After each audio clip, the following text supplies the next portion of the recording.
Well, thanks again for coming out. Thanks for being flexible, as Kevin said, with the room change and all that. Tonight we are continuing our series this term on testimonies, what God has done for those of us who are now outside of college, who are working, who are in the various fields that God has given us, giving testimony to who He is and what He's done and His good? Sweet. His grace for us. Tonight we have a good friend of mine. We go way back a few years, Marcus Schwager. He's been a teacher down at Monte Vista for a long time. He is the father of 4 lovely kids, and he is the world's greatest living scholar on G.K. Chesterton. So, without further ado, Koozie, Mr. Schwager. You sent it to me? You sent it to me? Yeah. It's like Thomas Joyner. You don't need it a second anyway. Well, so I'm Marcus Schwager. I just thought I'd start with a little tale from 2 weekends ago. I'm an English teacher at Monte Vista. I've been there 15 years. And I don't need the slides right now anyway, so don't worry about it. You can just not pay attention to that. But I have a 13-year-old son. Wow. I'm younger there. Sorry. Yeah, it's a long time ago. You couldn't tell. We'll get there. But so my son, he's 13. He's into mountain biking, and so we go mountain biking. We go actually to UCSC all the time. So we ride these trails, and that's a lot of fun. And usually we make a goal, and we try to achieve our goal. So last year, we said, hey, let's do the Sea Otter, which is some say the world's biggest mountain biking event that you can go to. So we made that our goal. And then we trained, not very hard, just a couple days a week, not like real serious, but reasonably seriously for us. And and it was getting harder and harder, and then there was all the rain, and a lot of things putting us back. And then the Sea Otter finally came. And so 2 weekends ago, it's in the morning, and there are hundreds and hundreds of racers, right? So many racers that they have to have. It's kind of like a processional lacrosse or something, where you have someone with a big sign, and it gives you the age and category. I'm the slowest category 3, and all those guys are still really fast compared to me. And my son is in the juniors. They started racers at 7:30, and they were going every few minutes until 10:30. That's how many racers, just group after group after group after group, all morning long. That was the race, the cross-country race, right? And so I'm at 9:51. My son's at 10:30, right? And so at the morning it was perfect. But by the time 9:51 rolls around, it's getting pretty hot. This is at Laguna Seca, right? Where they have the racetrack. And so it's out there. Sometimes there's a nice breeze, but this was a pretty warm day. And I take off. And as usual, I'm kind of behind, right? And so there's some guys behind me, and most of the guys are ahead of me. And I'm going as fast as I can, right? And going along the trails, everything's great. And so I it's about a 16-mile race, and I don't really know much. I never rode the course before, and I just follow the guy ahead of me. That's usually my strategy, is find the fastest guy that I can follow and follow him, right? That's what I do. And so I'm going as fast as I can, right? Forever, it seemed like. And it was the hardest race I'd ever been in. It all goes by in a blur, and then I'm done. And then I get off the course, run, get on my bike, go over to the parking lot like 20 minutes away to get my camera, because I want to see my son finish, right? Because I don't really care. The whole thing for me was to try to get him to actually finish one. That was the idea, because it's a hard race. He's 13, right? So just say, hey, son, if your 40-year-old dad, almost 40, can do it, then you can probably do it too. That was the idea. And so I go back, I get my camera, I come over, and then I'm waiting for him, waiting. Finally he crosses, and my camera's overheated. My phone was like overheated because it was so hot out there. And so we're both completely exhausted. Anyway, we're done. I'm so thankful. We eat lunch, everything's good, we go home. My son checks the computer. He says, Dad, there's a problem. And I said, what? He said, you got first place. What? And I said, no way. And he said, you got first place. So I go over there, I go to the computer. Marcus Schwager, category 3, age 40 to 42, because it's your age at the end of the year. First place. Right? I was shocked. How's that possible? Now there's hundreds of people I was passing, and they were passing me, and I don't know who's in my group, so I said no. First I didn't believe it. And then I said, yeah. Maybe I did it. Maybe I did that, right? So I went online and I saved it, I went and I saved PDF and I put it in my box, But I was kind of afraid to tell anybody because I wasn't quite sure. Because it seemed a little off. But this is the biggest race, and this was the big, culmination. My son was so proud of me. His dad got first place. That's a big deal, I'm pretty stoked. I'm thinking maybe I had the wrong career choice, because I didn't train that much, and here I am, first place. I should have been a bike racer, not an English teacher. So this is Sunday. It's all going through my mind, Well, Monday rolls around. I've gotten a couple. So the other guys in the race, they had found my Strava account, and Strava is this way that you can track your races. I almost never use it. I just use it once in a while. I'm not very competitive with that stuff, and so I'm usually with my son. And so, but I get this email. Hey, I did statistical analysis on your Strava. It's impossible that you got that time from someone I didn't know, right? And I thought, oh, that jerk. I was riding with my son. It's okay. But then I started, the doubt this Sunday, and then that kind of started eating at me, And so you can ask, that Monday night, I was up until midnight studying the maps. Studying, right? So there's a Category 3 race, and then there's a 1 and 2, and they go like 20 miles, even worse. Well, after much study, I realized that an entire group of men had taken a shortcut and cheated. I didn't know. I mean, we didn't mean to cheat. We were just stupid. Right? So there's this big old dog leg on single track, and we went over on a road. I remember being on a road and people going the wrong direction and thinking this is unsafe, because it was. But we weren't supposed to be on the road, but we didn't know it. In fact, even they have these little bell ringers, ding, ding, ding, ding, ding. And we're like, are we going the right way? Yeah, just keep going, the water's over there. So they told us it was the right way, but it was the wrong way. I figured it out. And that was mortifying. Now I had to contact the Sea Otter Classic and tell them what had happened. That a group of men had gone the wrong way, and I did not get first place. In fact, I'd be lucky to get a did not finish instead of like some kind of sanction or something like that. Oh, it was awful, totally awful. But it reminded me of something that is kind of my idea for you. So the idea that I had, I'm not giving my exact testimony tonight. I was thinking more of something that for a college student might be a takeaway, some part of my testimony and then something to take away for your future life is what I was thinking. And if that's not a good thing, hopefully the next guy will do better, or the next girl will do better. So anyway, let me get to a couple slides. So this is me a long time ago in Watsonville. You can tell, the hair is leaving me back here. This is my lovely wife, Maris. This is in Watsonville. We got married there because it was cheap. I didn't know anything about Watsonville, right? I thought, man, this is a weird place. I'm never coming back here. Yeah, I've lived here 13 years now. I live near downtown Watsonville. Anyway, so here I am, and now go to the next slide. Oh, something changed. There's some more people in here, right? So here I am. We're wearing red, not because we're associated with a gang, because it was Christmas time, right? So here I am. There's my wife. There's my son, who actually finished the Sea Otter Classic. Okay? He did more mileage than I did. Okay, he did. There's my daughter Pearl. There's Tansy, and there's Sunny Jean. So there we are in front of our house. Okay, why did I take that picture?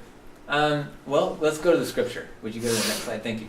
So this is my scripture. This is the idea that I thought would be good for you to meditate on as a college student. This is Galatians 6:7-10. Do not be deceived. God is not mocked. For whatever a man sows, that he will also reap. For he who sows to his flesh will of the flesh reap corruption. But he who sows to the Spirit will of the Spirit reap everlasting life.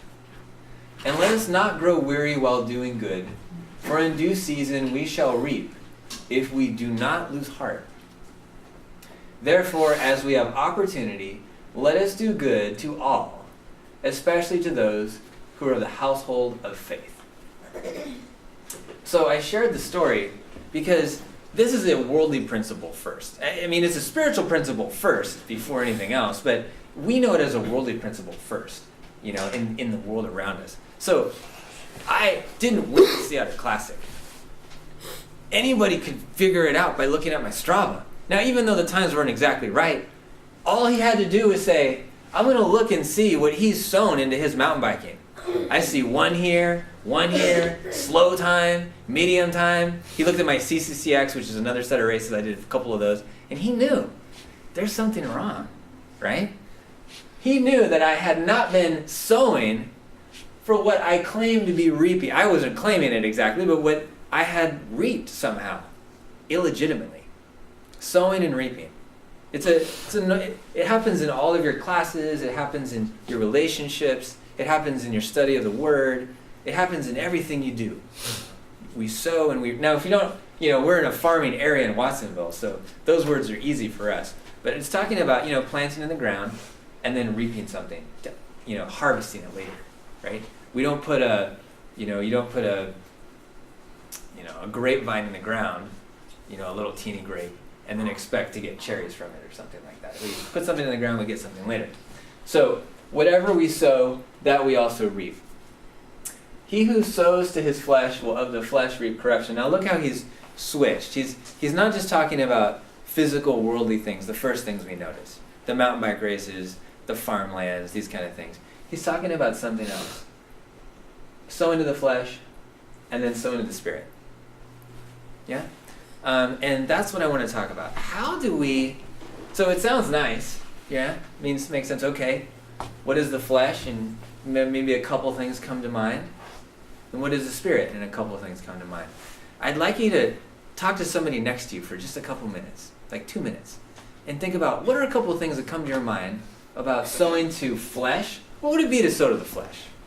If I were to go out tonight and say, all right, I'm going to sow to the flesh. It is time to sow to the flesh. What would I do? What would you do if that was your goal? Right? And then what about if I were to actually sow to the Spirit? What if I said, all right, we had our great meeting, everything was good, and I want to sow to the Spirit tonight. Before I go to sleep tonight, I'm going to do something to sow to the Spirit. What could I do? What would that look like? What do you think? So, just with someone near you, just talk to a couple people.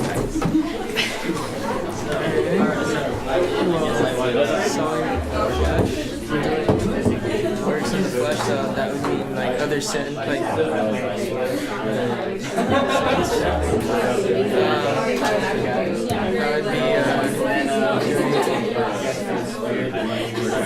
specific murder, other stuff. I don't know. That's extreme. But let's say milder case. But I mean that is also sowing of the flesh, but also doing worldly things. So that could be, not specifics. Get ready. You want to talk to? I think sowing of the flesh would be just doing things that you want for selfish reasons. I guess it would be like you could be cheating from work. I guess at night you can't really do any cheating since you're not in a testing environment. So sowing to the flesh, I guess it afterwards. Okay, 20 seconds. 20 seconds. You can always steal from your housemates. It could be like That's always an opportunity. I know, like drinking and stuff like that. Yeah. Alright, sowing of the Spirit. Reading the word. Praying. All right. Time is about up on that question. Did anyone have, let's think about a couple of them now. So, anyone have something like, I'm going to go outside tonight after, let's sow to the flesh. What are we going to do? Does it have to be I'm gonna? It could be us. What can we do? Work out. Us. We can just work out? Yeah. All right. Pump some iron. Just I do that all the time. building up the body. No? What do we think? What is sowing to the flesh? I got one weird one. I mean, I like that he brought that up, right? Because literally, that's what it sounds like, right? Like sewing to my skin or something like that. Like I'm going to go work on my skin, or I'm going to work on my muscles or something, right? But we know when it's saying that in the Bible, it's talking about something else. What is it talking about? What is sowing to the? How could we sow to the flesh? What is it talking about in the Bible when it says sow to the flesh? Don't sow to the flesh. What do you think? Yes? Like working on worldly things or ungodly things. Ungodly things. Just working just for money. Okay? Why would working just for money be something that's fleshly in the Bible, you think? It's working for my own stuff. So it's coming out of something which is inherently something that God doesn't want, right? Out of our pride. So our motivation is pride. So we're doing something out of a prideful motivation. It's not literally helping my skin or my muscles, but what it's literally doing is it's building up something bad. I'm sowing or I'm building into the wrong things, right? I'm encouraging the growth of my pride. And my pride is my flesh. My flesh is whatever is against God. The things that cause me to, the motivations that spring from my sinful nature. There's my flesh, right? So I can, with each of my thoughts and each of my decisions and each of my actions, each of my relationships, each of my conversations, I'm building something or I'm building something else. Yeah? Every evening, when I wake up early in the morning, I'm thinking, I'm working on my computer, my phone, whatever, I'm constantly building something. I'm constantly sowing into something, right? So I'm either building up something that's good, and that's going to bring forth fruits that are good in the future, or I'm building up something which is prideful or vain or unhelpful, or is going to get me off course. And that's how I spend my life, according in this dichotomy. A lot of our lives don't feel like that. A lot of it just feels like buying toothpaste and getting things done and checking stuff off the list and finishing my homework. But as you see life and as you live longer, you see that more and more of life becomes a decision between building up your flesh or building up the spirit. You see that? So that's interesting. So then, what are some ways? So we didn't even have it.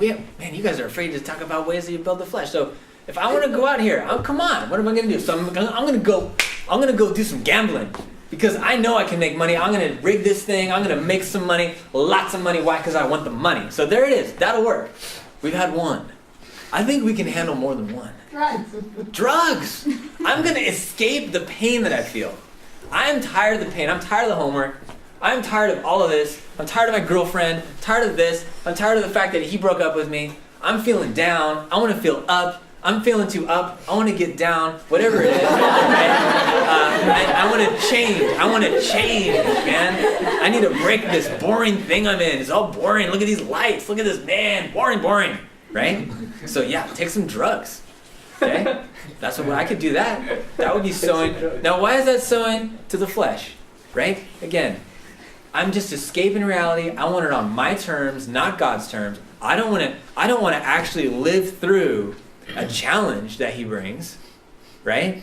I don't actually want to have any kind of suffering to produce endurance, to produce hope that doesn't disappoint, as our pastor said this weekend, right? So, yeah, certainly. So drugs, definitely. That would be an easy way, a quick and easy way to sow to the flesh afterward, if that's what you're interested in. Which I hope you're. Orgies. An orgy. Yes. It could be. We have everybody right here, right? All at the same time. Okay. It's true. Yeah. So it could be really dramatic. It could be more hidden. It could be more culturally accepted. Play video games all night. Play video games all night. Okay. High school English teacher. Okay. I have a student coming in this week. He's just toasted. Right? He's been playing video games and watching TV till 2:30 in the morning every day. He's one of my AP students. He has to take an AP test next week. And as an English teacher, I'm like, come on, man. I'm calling home, like, hey, please get some boundaries for him, right? He's out of control. He's so into the flesh. He's losing his self-control. Now, he's not even doing anything particularly. This is an orgy. This is just video games and watching The Office, actually. He's watching The Office like relentlessly right now. Okay? It is his escape. He is so into the flesh. He's not using any other kind of drug, but he's so into the flesh. And that's something I got to call home about, because it's like, hey, there's a problem. He's trying to escape something. And it's not just the AP test. So, mom and dad, what's going on, right? Okay, so now I feel like we've covered that. So, pretty well. How can we sow to the Spirit now, though? So we don't want to do any of that. We don't want to build the wrong thing. How do we build the right thing? What do? Don't watch Office. Don't watch Office. Well, it's true. But then on the other hand, you know how many times a problem is, sometimes in our Christian religion, we oftentimes think that we've won the battle by avoiding something. You know that? I've avoided the drugs, and I didn't have the orgy, and I didn't do this. And what's a Christian? All the things you don't do. How do I know you're a Christian? Because I don't do this and this and this and this. Well, I'm glad we're not doing that, but that's only getting us, to the neutrality. That doesn't get us into the Spirit. Right? We're not in the Spirit. We're just ready for one or the other. That's not enough. We don't want to be that. So, but I know you don't mean that. But I'm just saying, but one of the things that comes to mind. So, what are some things that we do to sow to the Spirit? We read the Bible. Now, the Pharisees read the Bible. We read the Bible. Okay. We're Pharisees. Are we Pharisees? Hopefully not. Yeah, now some of them weren't so bad. Some of them were. So, we read the Bible. Good. That's really important. And I think one of the things I wanted to leave with you is the importance of God's Word. You know that. But sometimes we don't enjoy that thought. The gateway into the Psalms, the door you walk into, right? Blessed is the man who walks not in the counsel of the ungodly, nor stands in the way of sinners, nor sits in the seat of the scornful, but whose delight is in the law of the Lord. And in his law he meditates day and night. He will be like a tree planted beside the rivers of water. It brings forth fruits in season. Its leaf doesn't wither. Whatever he does prospers. So, and of course, it doesn't mean you read the Bible and everything you can do is going to prosper. Right? In fact, sometimes God prospering you doesn't look good at all. For instance, how many of you are a little bit worried about what you're going to do when you leave college? A little bit? Maybe a little? Yeah. Of course. Right? Of course you're worried about that. So, and that happens with my students too. And they're worried about which college. They applied to a bunch of colleges. Which one are you going to go to? Right? A lot of those, that's a worry. And because of what am I going to do? I got to figure it out. Right? But I'm reminded, if you look at the Old Testament, if you look at any of the Bible, but I think of the Old Testament characters sometimes, like Joseph. He was so blessed, right? But what happened? The Lord went with Joseph. Why? Because Joseph was in the Lord. Joseph loved the Lord. Joseph walked in the Lord's ways, and the Lord was with Joseph. Joseph didn't have to worry about which job he was going to take. He was going to have a terrible job in prison, actually. But he didn't know that. He was going to get promoted, to get demoted, to get promoted. Right? And if you look at that trajectory, there are a lot of times when you're stuck in pits and you're stuck in prisons where you think, man, I did not know the will of God. That was messed up. I took a wrong turn. I should have run away from home when I was 7. Right? You know what I mean? That's what I thought. You know what I mean? But that's not the truth. The truth is that we stay in the Lord, and the Lord directs traffic. Right? I can't direct traffic. How many times do you know somebody, it's like everything's going well, boom, car accident. Boom, cancer. Boom, something, right? We don't plan that, but God knows it's coming. Right? He's God. So we need to be able to trust the bigger picture to Him. We do our planning, we do our best. True. But we have to know that your ultimate happiness, your heaven-boundness is not in which of the two jobs you choose. I mean, unless the two jobs are, something totally evil. Well, I'm thinking of becoming a prostitute. Or maybe becoming a pastor. Something. No, obviously. Nothing like that. But the question is, are you in the Word? Are you loving the Lord? Are you delighting in His Word? Because if you are, then the Lord's gonna direct that. See that? You know what I mean? I think that's really important for you. Do you can trust the Lord. You walk in Him, you get in His Word. Now, 2 practical ways that I think of to get in His Word. One, this is just a little tip that I got from Pastor Chip Ingram at Santa Cruz Bible. When you are bored and you have nothing to do, when you're in line waiting in student services, when you're in the dentist, waiting at the dentist, whatever it is, there's a book in the middle here called Proverbs. Okay? It has 31 chapters. There's 31 days in a potential month. Okay? Open up to the chapter for the day of the month. So if I open up now to the 27th, I read this. Be diligent to know the state of your flocks, and attend to your herds.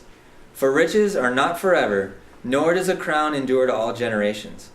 When the hay is removed and the tender grass shows itself, and the herbs of the morning are gathered in, the lambs will provide your clothing, and the goats the price of a field. You shall have enough goat's milk for your food, for the food of your household, and the nourishment of your maidservants. You may not want the goat's milk, but the idea there is we study. We work at what we have. So Proverbs right there reminds you, consider what you have. Consider where you're going. Do the math.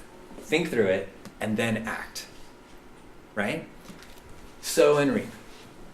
Anyway, so that's one way that I think that you will get wisdom. Just straight, on your phone with a Bible, have it handy, put a couple Bibles around your house or something where you often sit, and then boom, you have 5-10 minutes, just open to that chapter. You'll get a little bit of wisdom. It's going to be helpful. That's one of the best tools that he gave me. Proverbs, Psalms, and Timothy, I would say, are 3 places that you could spend some good time, right? Proverbs gives you that daily wisdom. Psalms gives you that attitude of worship. It comforts you in affliction. It rejoices with you in good seasons. And then Timothy is written to somebody young. And so it deals with all the cheesy stuff that we have when we're young. Okay? It looks, and as we get old too, I'm halfway.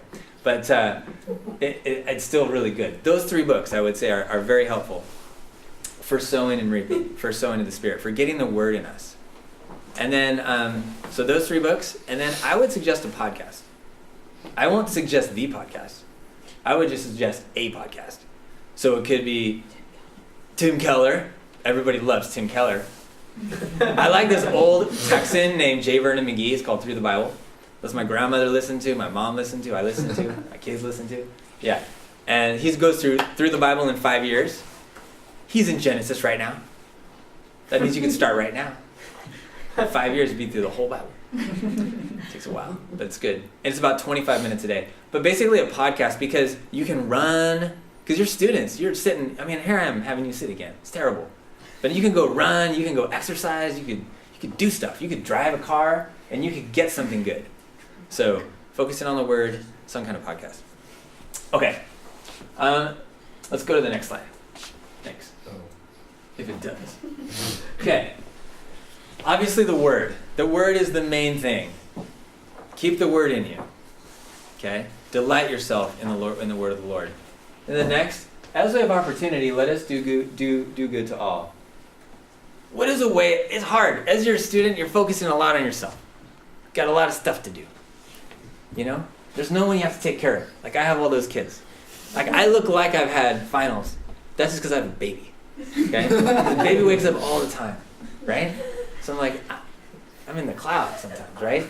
Because it's like you when you don't sleep because you've been studying, right? That is an essential skill for parenthood. Okay? You need this. You need to do more of it. Okay? I'm going to see you with red eyes more often. Okay? Because you'll be a better parent. Right? So, you got to think outside of that, right? Outside of that student, I'm just a student, I'm going to do. No. Hey, how can we do good to others? To all. Especially the household of faith, but to anybody around you. What can you do? So, next slide. I like this. I saw this in the paper recently. This boy, all he did is use his eyes. He was driving along near White Road, near Watsonville. This guy had, something went wrong in his truck. He bent down to get something. He wasn't drunk or anything. And he goes off a cliff. And he's stuck in a tree, unconscious. His dog's in the truck with him. He can't move. For a day, people are driving by him. You can see his truck. Nobody notices. Nobody. Just boop, oh, there's a truck down there. Oh, there's that truck again. It wasn't there yesterday. Oh, well, whatever. Whatever. They're just driving by. The guy's stuck right there. He's dying. Right? And so this boy, he's driving with his aunt, I think. He was visiting his aunt. And hey, pull over. There's a truck down there. I want to check it out. Right? What's going on? I didn't see that before. He saves his life. Sometimes God just sets it up. You just need to be paying a little more attention, to the world around us, right? We get so lost in our phones, so lost, right? In our little worlds. How many people were lost in their little world? I go to get there on time, right? But they can't see that somebody really needed help, like really basic kind of help. Just get out of the truck help. You know what I mean? So sometimes that's the kind of help you can offer. You don't have to go even, find a soup kitchen or something. Just open the eyes a little more, right? Kind of get out of yourself a little more. Look for someone who needs something. And next slide. Sow to the Spirit. And then next slide, yeah. This is another one. This is one of my students. I'm so proud of so many of my students. But Natasha, she was so sweet. When she was in school at Monte Vista, she set up an organization that would collect dresses and shoes and apparel for girls who were poor in Salinas and Watsonville who couldn't afford to go to a dance with a boy because they couldn't get the clothing. And so they were ashamed and they wouldn't go and they were afraid to go. And she set up an organization that would get them anything they needed, basically, for everybody else's stuff that just does nothing in the closet, right? Then she went off to college. You can just leave it there. But she started, she worked with Royal Family Kids. She brought it up in Auntie. She started working with children who had been sexually abused. So that organization goes and helps, plays with kids, just loves the kids, like brings them back into normal existence, right? She is a warrior for the Lord, right? So it may be as simple as getting off your phone a little more. It may be something more like a life passion you have, where you're going to go out and you're going to do something about something you know is bad. You know what I mean? All right, next one.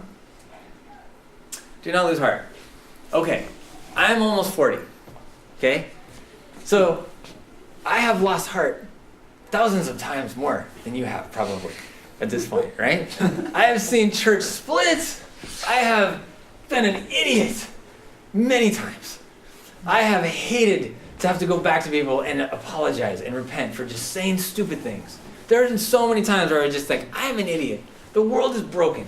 I'm sick of Santa Cruz. I'm sick of Watsonville. Why do they have to have another shooting? What is wrong with my students? I mean, there's just time after time where we're going to be tempted. You're going to be tempted this year, maybe tonight, maybe it's right now, maybe it's listening to me, to lose heart, right? You're tempted to lose heart.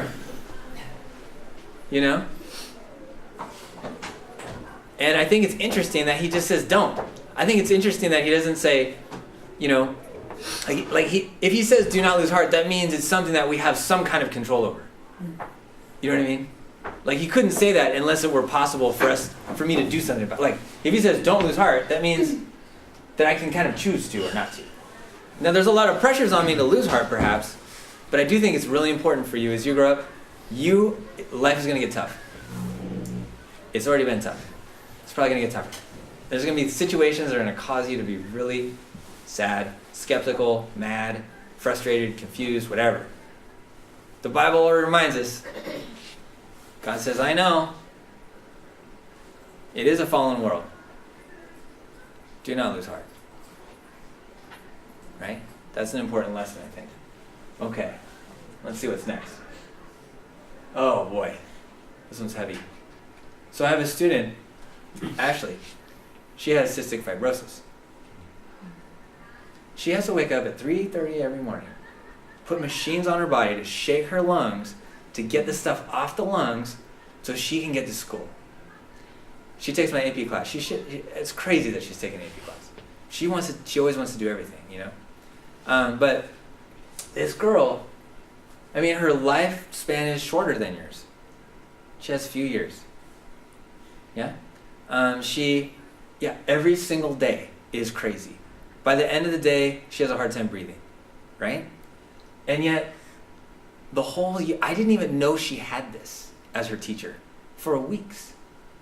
Then something came up, she had to go to, there's some situation, she had to tell me more about it. And all she ever did was she would tell me, would you pray for her? Would you pray for her? I think her name was Kelly. That's all I knew, was that she wanted me to pray for this lady, because this lady was about to die. She needed transplant and all this kind of stuff. I was shocked at how much she should be tempted to lose heart. And she was not only not losing heart, but she was lifting up others constantly.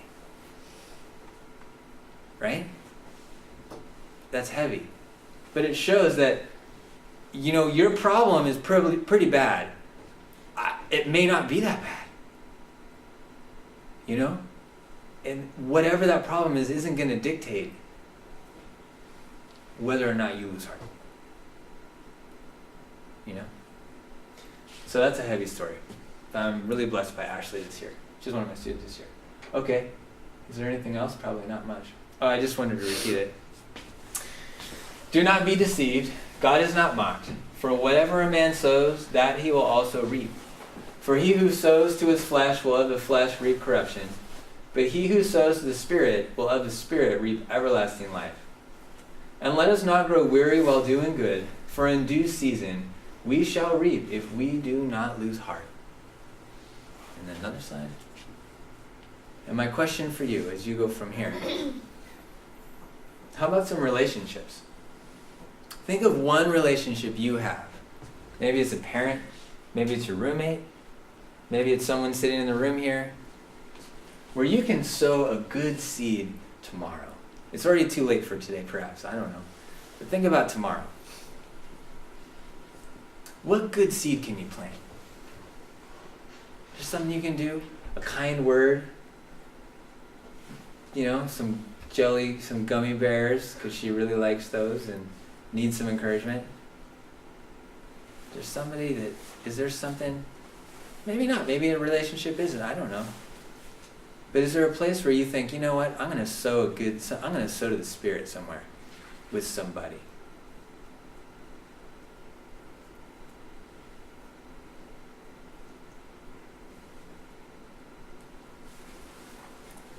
I can think of one. What you sow faithfully and humbly today, you will reap soon, likely. I don't know exactly when. And for decades to come, certainly. Just like a fruit tree. You plant it, and it bears fruit. At first, you don't really know what it's going to do.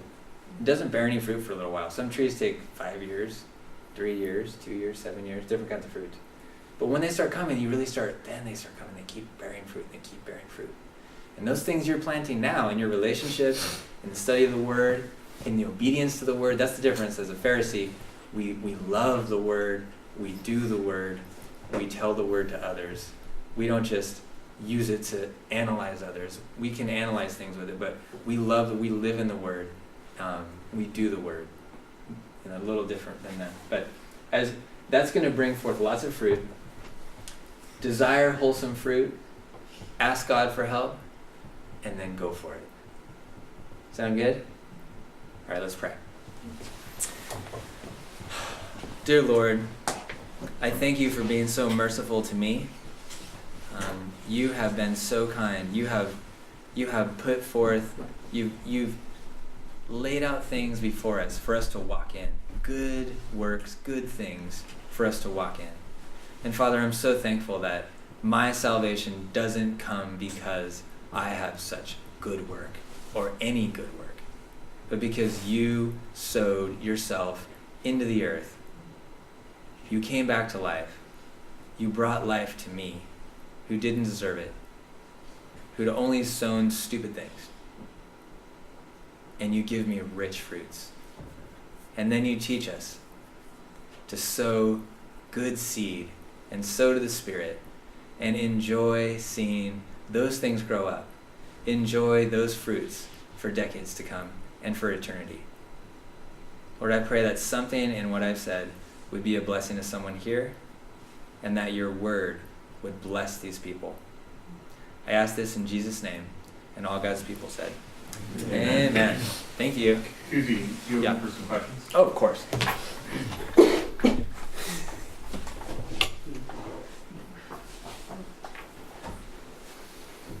Question? So for sowing to the flesh and to the spirit, is there other terms that you might use instead of like bad and good? Yeah. Yeah. What do you? Like something that's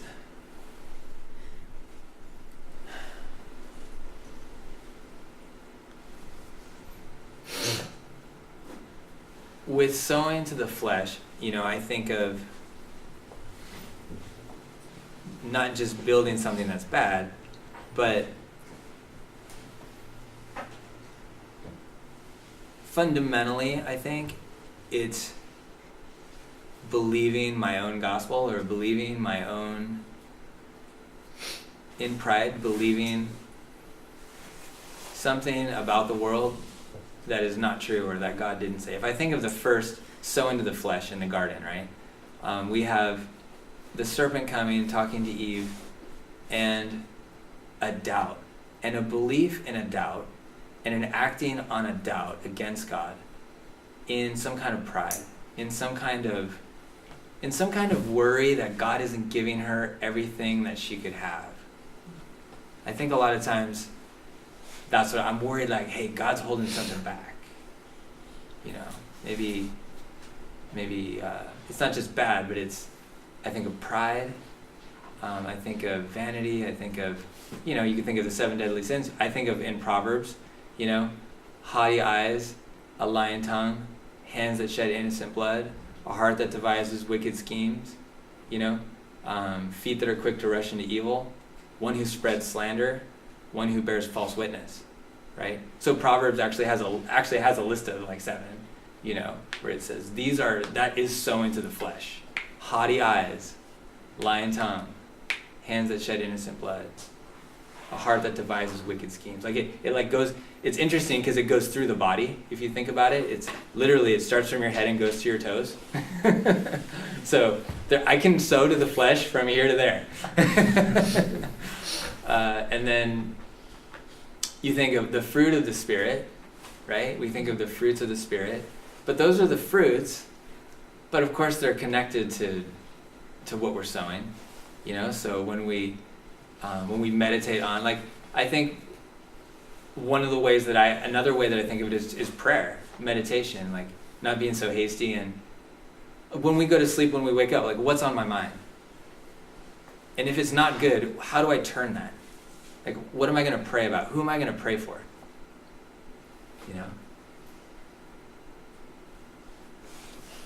I don't know if that's any help. Okay. Can you go back to the Bible verse? You had more stuff. Yeah, that was just Okay. in due season, because I had due season up there because I think another problem that we have as Christians is that it seems like we're investing a lot into our study or into each other or into something, and we don't see a return. And I worked at Twin Lakes Church doing the skateboard ministry, and in 3 years, not one single young person came to the Lord.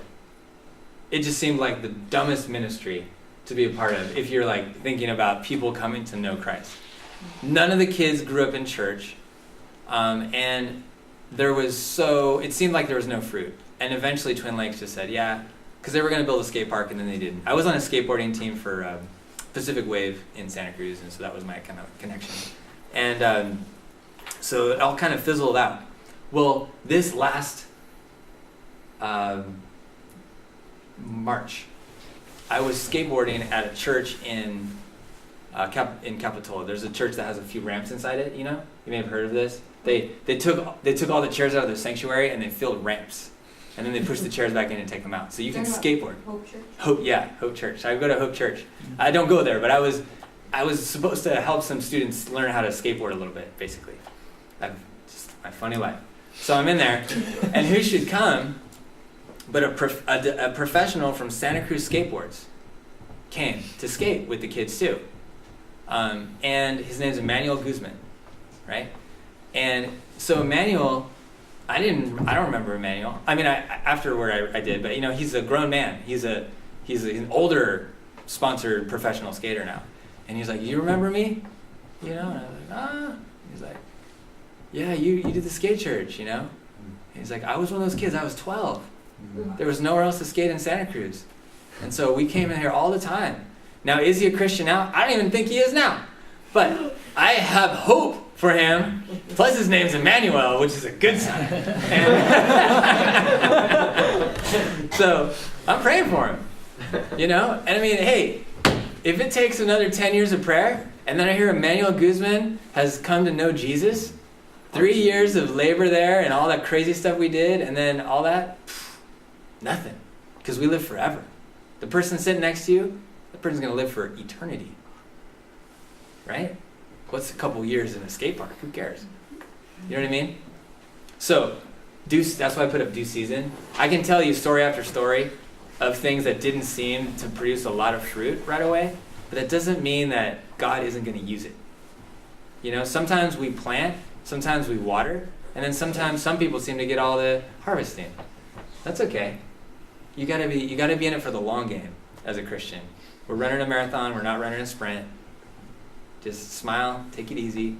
We work as unto the Lord, not just like get lazy or anything, but don't freak out over one little this or one little that. God's got a much bigger picture in mind. Do you know how long it takes to get a crop of grapes from? I do, because we have a vineyard. So my dad has a vineyard in Las Gatos, actually.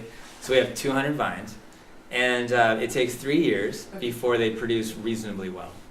And then after that, we cut so much of them off to produce good wine that you could get a lot more, but we limit it basically to have great grapes.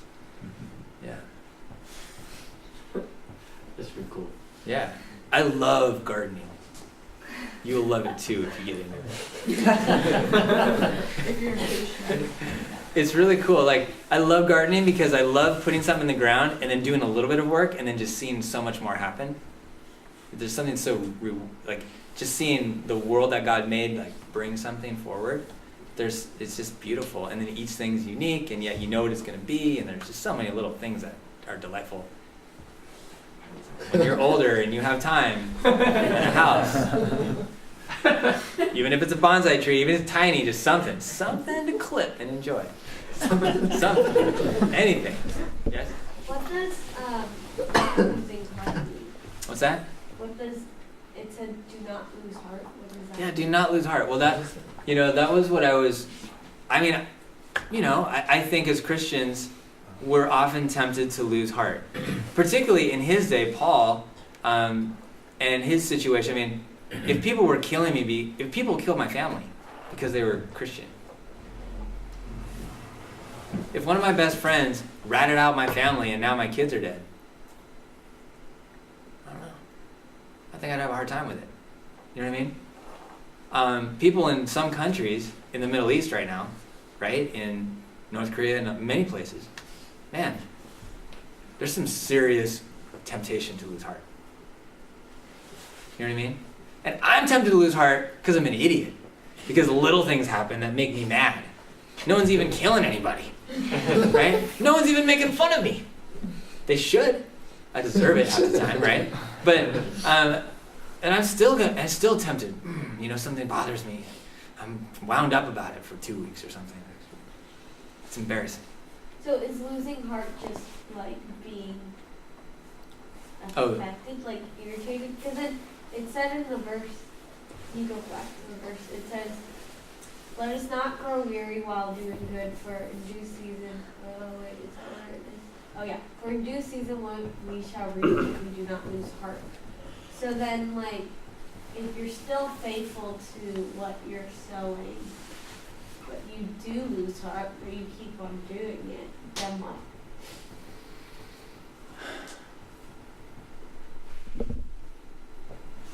Yo, I'm kind of emotional. Yeah. I'd be losing my heart. Like, what? No, yeah, well, let's think. A good way to answer a question about the Bible is try to think about, is there somebody who has lost heart that could be an example in the scriptures, right? How would that work? He just didn't care. He's like, nope, let it all die. So I'm pretty sure he had no heart. He lost heart, right? Now, did he reap a reward? I mean, did he go to heaven in the end? I think so. The Bible in the Old Testament doesn't speak so much about the destination of people's souls as you feel like the emphasis is in the New Testament, but it's still vital. It's just the way that the narratives go is a little different. And there's different kinds of losing heart, right? I mean, did Judas lose heart? Yeah, he definitely lost heart. I mean, he was one of the disciples, right? And he was a disciple, right? And then now he's stealing money from Jesus and from the other disciples, right? I mean, at some point he thought something's gone wrong. I need to make the best I can of this and get out of it. He definitely lost heart. Now that's one kind of losing heart, but there's other kinds of losing heart. Like look at I think of, there are times in Christian ministry when people have a hard time with each other, like with Paul, Mark, Barnabas. You read through, and as you go through the New Testament, you see that even the church, the fathers of the church, sometimes they had a hard time with each other. Paul was he was bold and outspoken and direct, and he would go do things. And sometimes, you'd have someone more timid and backing away from things. And Paul was like, you can't do that, right? Did Paul lose heart with him? Was he losing heart in one of the ministries? Did he lose heart when... I don't know. I'm not saying it is. I'm just saying, what do you think? Well, I was thinking maybe another way to describe it is you're discouraged, you want to give up, you want to stop doing good because you don't see the results. That's what I was thinking, Yeah. with this. But I can see what you mean, like, what does it mean for you to lose heart, say? Like, what is it just me feeling a certain way, Or is it me doing something? I think ultimately, like, the thing we really don't want in the end is to become ultimately cynical about God's love for the world and love for us and his power to do something about it, right? I don't know if you ever met someone who's just a cynic in the end, right? Spent a lot of time in church and was burned by this or burned by that, and they lost heart.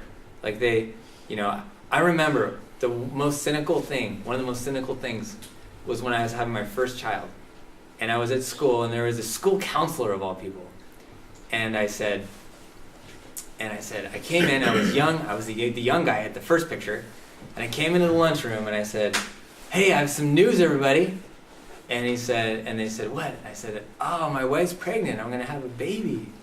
And this one counselor looked up at me and just deadpan, he said, I'm so sorry for you. And I said, what? And he's like, they'll just break your heart. They'll just break your heart. That's what he told me. That's my introduction, right? From a school counselor, right? Man, that's bad. You're a high school counselor, that's the thing about kids, right?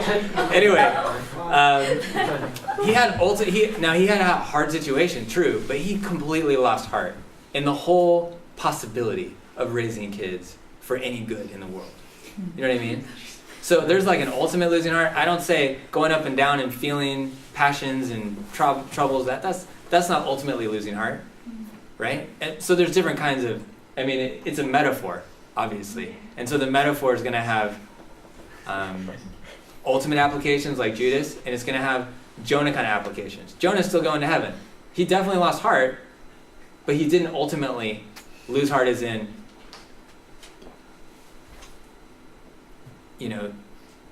like not believing in and hating God or something like that. You know what I mean? Like he was angry, but he knew God was powerful. He knew the whole time, right? He's on the boat. He's like, what's going on? Yeah, God's mad at me. I know.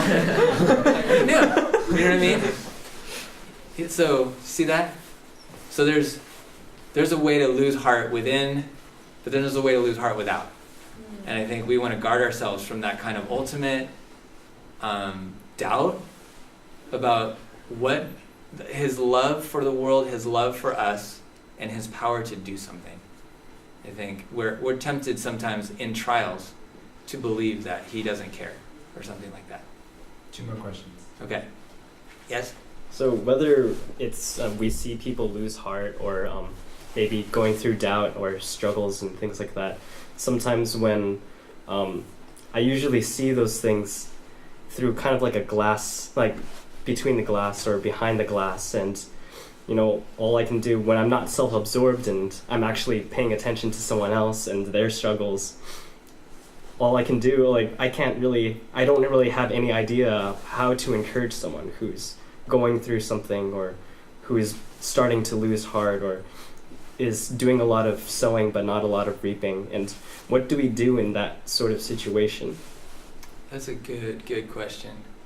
I mean, I do think that we have to be careful not to be cheesy and just to try to paste a verse over it, like God works all things for good for those who are in Christ Jesus, or something like that.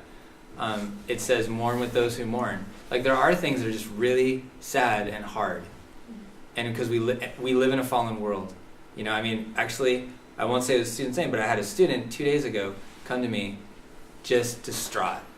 She had some physical ailment, and her whole body just went into this situation and started bleeding. And she was told she went to the hospital, and the doctor said, "You're never gonna have any kids."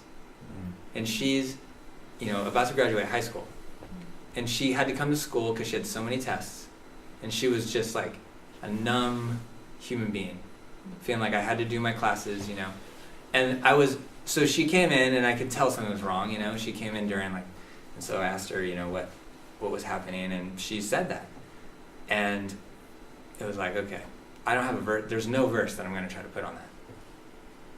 I just said, can I pray for you? And yes, please, I need someone to pray for me. And then I just told her, I am so sorry. That is so heavy. And it is so hard that you have to deal with that right now. And you leave it there. And then you're with her. Every day, I see her today, I'm just like, same thing. Like she's sorrowing. She doesn't need me. Of course, I'll tell her, I've given her, when she seemed more cheerful, I'll give her a little uplifting idea. I've seen the Lord work through situations like that. I've seen people have children after that. I know a friend who's had that situation. I've seen people who haven't, and I've seen more fruit in their lives than anyone else I know. But it's still hurting her. You know what I mean? And so I think you have to really know the word well, but also know people well enough to know, is this an exhortation? Dude, what are you doing? Get off that stuff. We're following the Lord. You've been baptized. We're going to need to go on a better path. Sometimes we're calling someone, we're grabbing them, hey, let's get out of here. Let's go over there. You're at the wrong party, bro. Right? I mean, it's just sometimes it's that situation, like an exhortation. But then sometimes if someone's hurt, they're just hurt. And you're just there. And they just need someone there. You know what I mean?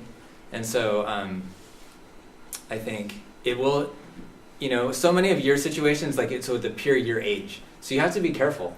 Because sometimes when someone's in a depression or if they're struggling with something, are you struggling with the same thing, kind of?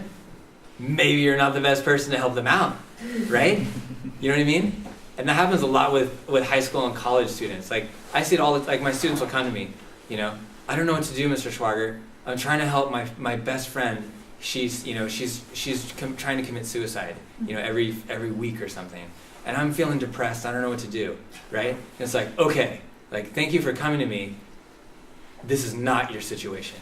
You're not going to help her out of this. Somebody else has to help her out of it. So you also have to know your limitations too. You got to look at it and say, is this really something where we can go and do something? Is this something where I'm going to sorrow with someone who's sorrowing? Or is this something where I have to say, hey, Thomas, I've got this friend. Can you step in, talk with him for a little bit or something? Because sometimes you just got to get somebody else. So those are, I think you really have to know the situation. And I think those are 3 obviously different kinds of things. So when someone's hurting, you got to I think you have to have discernment for it. Sound good? Okay. Good? Hey, thank you guys. It was totally awesome getting to roll with you this evening in this awesome classroom. Thank you. So end with doxology.